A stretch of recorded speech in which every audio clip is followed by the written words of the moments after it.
Jadi kalau Korea menembakkan peluru kendalinya, balistik ya, ICBM, Korea udah punya. Dia menembakkan ke Amerika katanya 30 menit sampai peluru kendali itu ke sana. Lah, Amerika kan perlu deteksi, ya, mendeteksi, dia mencari di mana peluru kendali itu, kemana sasarannya. Kemudian dia dikenali juga, identifikasi, ini kawan atau lawan. Kemudian dijejaki. Ini memerlukan waktu. Makanya mereka punya pasukan di Korea Selatan.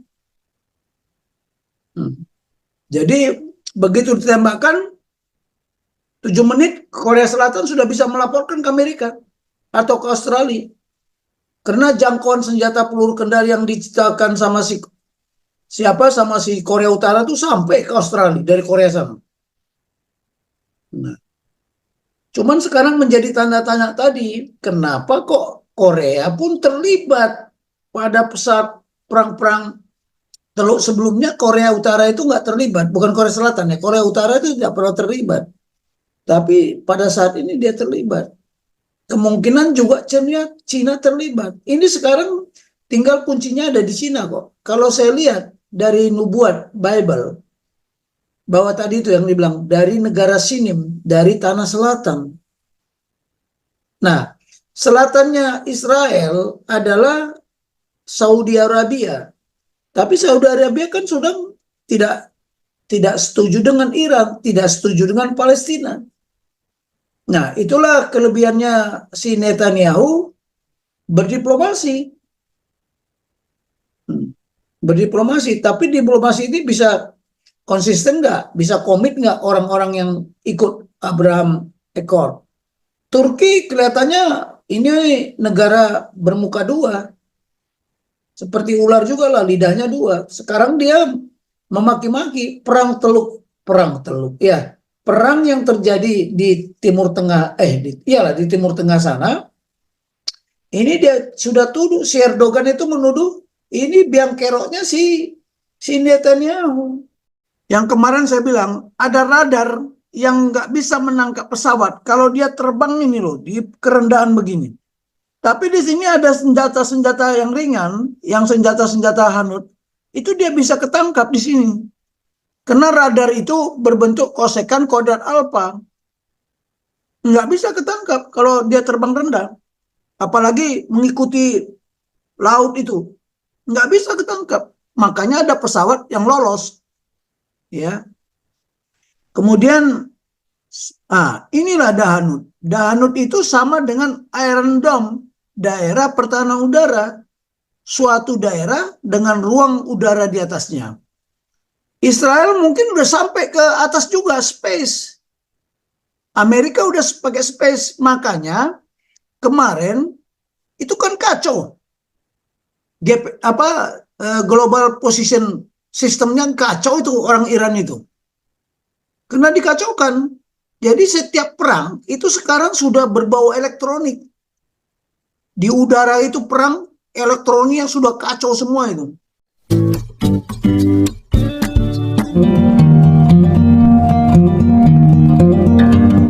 Apalagi silakan bertanya Pak Paul. Oke, Pak Tobing, mungkin saya tanya sedikit. Apa kemungkinan bisa nggak terjadi space war? Karena kan kita tahu teknologinya Israel cukup mumpuni. Ya. Itu Pak. Jadi kemarin komentar dia apa? Iron Dome katanya Iron Dome Israel nggak bisa apa, ya kan? Aduh, gimana ini ditaruh adik saya ini? Saya jelaskan dulu Iron Dome ya.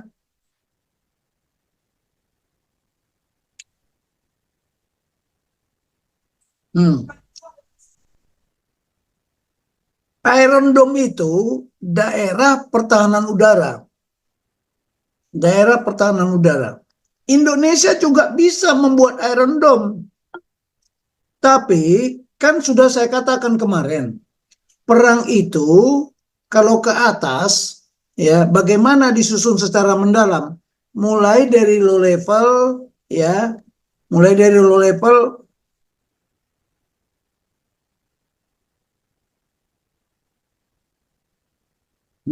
Inilah yang kemarin saya bilang, ada radar yang nggak bisa menangkap pesawat kalau dia terbang ini loh di kerendahan begini. Tapi di sini ada senjata-senjata yang ringan, yang senjata-senjata hanyut, itu dia bisa ketangkap di sini.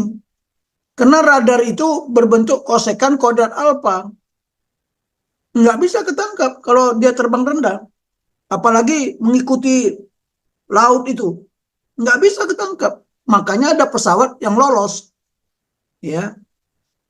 Kemudian, inilah Dahanut. Dahanut itu sama dengan Iron Dome, daerah pertahanan udara. Suatu daerah dengan ruang udara di atasnya. Israel mungkin udah sampai ke atas juga, space. Amerika udah pakai space, makanya kemarin itu kan kacau. Global position sistemnya kacau itu orang Iran itu. Karena dikacaukan. Jadi setiap perang itu sekarang sudah berbau elektronik. Di udara itu perang elektroniknya sudah kacau semua itu. Jadi kalau Dahanut, saya orang Hanut ya. Jadi daerah pertahanan udara adalah suatu daerah ruang di atasnya. Mulai dari yang terbawah sampai ke tingkat space. Jadi siapa yang menguasai space pasti bisa. Kira-kira Israel punya nggak sampai space? Ya dibantu Amerika. Iran belum punya. Iran belum punya. Cina udah nggak berusaha. Rusia belum berusaha. Jadi sekarang perangnya itu sudah 4. Di darat, di laut, di udara, di angkasa.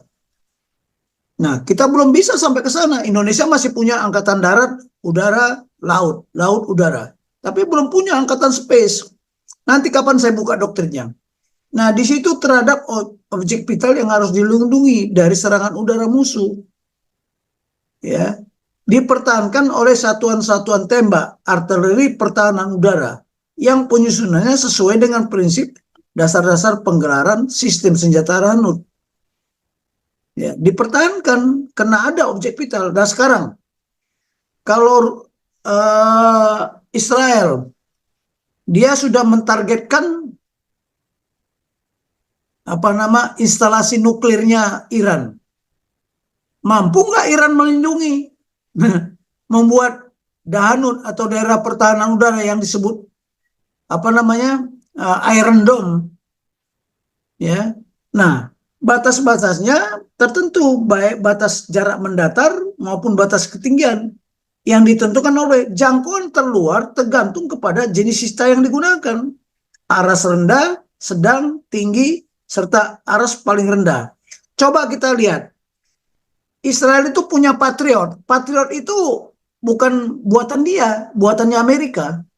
Saya dulu belajar ke Amerika, ya Patriot itu Patriot rudal jarak sedang. Dia akan menghancurkan peluru-peluru balistik yang jaraknya jarak sedang, karena mungkin jarak tembak contoh Meriam ini Meriam nggak sampai. Nah, pasukan kawan dilarang, dibatasi untuk terbang di atasnya. Jika terpaksa masuk ke wilayah daerah pertahanan harus mengikuti prosedur. Jadi seperti kemarin, ya Jordan juga punya. Ya bukan Jordan nggak punya Iron Dome, punya. Tapi ya itulah semampu dia. Kalau drone itu kan, masa drone mesti ditembak dengan peluru kendali? Nggak usah lah, dengan meriam saja, dengan senjata-senjata apa juga drone itu bisa jatuh karena dia kecil. Nah, inilah. Nah, ini sudah ada ketentuannya, ya. Nah, saya kasih tahu dulu.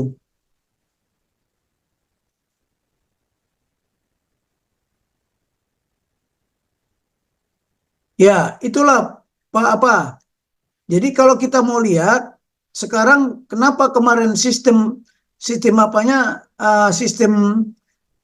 elektroniknya nggak berjalan, ya? Ya karena dimatikan dari atas karena perang ini udah sampai space. Hmm. Itulah Pak Frans, ya yang saya jawab. Ini heran saya kok slide saya banyak yang hilang ini. Cobalah begini nih. Ya. Ada juga dari laut, ada dari darat, ya kan, ada dari apa. Tapi kalau Israel itu komplit. Saya belum tahu persenjataan Iran. Saya tadi mau buka cari tahu. Wah, ya. Itu aja Pak Frans. Halo, Pak Frans. Halo. Sebentar Pak Tobing, sebentar. Nah, Ya ini Pak, seperti ini Iron Dome-nya Jepang. Ini kan lihat ini ya, Jepang. Hmm. Pak, Dia, Pak Jenderal, yuk. eh, kan ada senjata laser. Oh ya, Itu bisa nggak ditembak misalnya dari satelit ke langsung ke Iran gitu kan? kalau teknologi itu saya belum tahu. Karena ada rudal, ya. Saya belajar rudal. Rudal itu terdiri dari 4 bagian. Pertama warhead yang ada di hulu ledak. Kemudian ada mesin, ya, mesin, artinya penggerak, motor penggerak. Kemudian ada sistem kontrolnya. Ya, makanya peluru kendali itu kan ada sayap, ya, ada sayap dan sebagainya. Jadi ada pengendalinya menggunakan radio frekuensi. Ada pengendalinya juga menggunakan laser. Jadi seperti RBS 70 ini menggunakan laser. Indonesia juga udah punya. Peluru kendali itu dikendalikan oleh laser. Kemudian ada yang dengan panas, homing namanya. Ya begitu ditembakkan, lupakan. Karena dia akan mengikuti panas. Karena pesawat itu contohnya ya, atau peluru kendali itu mengeluarkan hawa panas. Yang sekarang dikembangkan Israel, laser. Ini luar biasa, tapi nggak bisa ke satelit. Kita harus berhadapan langsung. Kalau ditembakkan ke satelit, dari satelit tembakan ke situ, ya susah lah, karena waktu. Waktu. Hmm. Karena dalam perang ini waktu menentukan.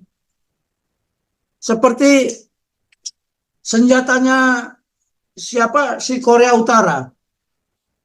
Itu bayangkan, 30 menit udah bisa sampai ke New York. Kapan dia, siapa yang memberitahu peluru itu terbang 30 menit? Nah, kan ada peringatan dulu. Contoh, saya beritahu ya.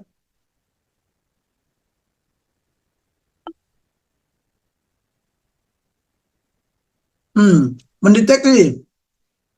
Jadi kalau Korea menembakkan peluru kendalinya, balistik ya, ICBM, Korea udah punya. Dia menembakkan ke Amerika katanya 30 menit sampai peluru kendali itu ke sana. Lah, Amerika kan perlu deteksi. Ya, mendeteksi. Dia mencari di mana peluru kendali itu, kemana sasarannya. Kemudian dia dikenali juga, identifikasi. Ini kawan atau lawan.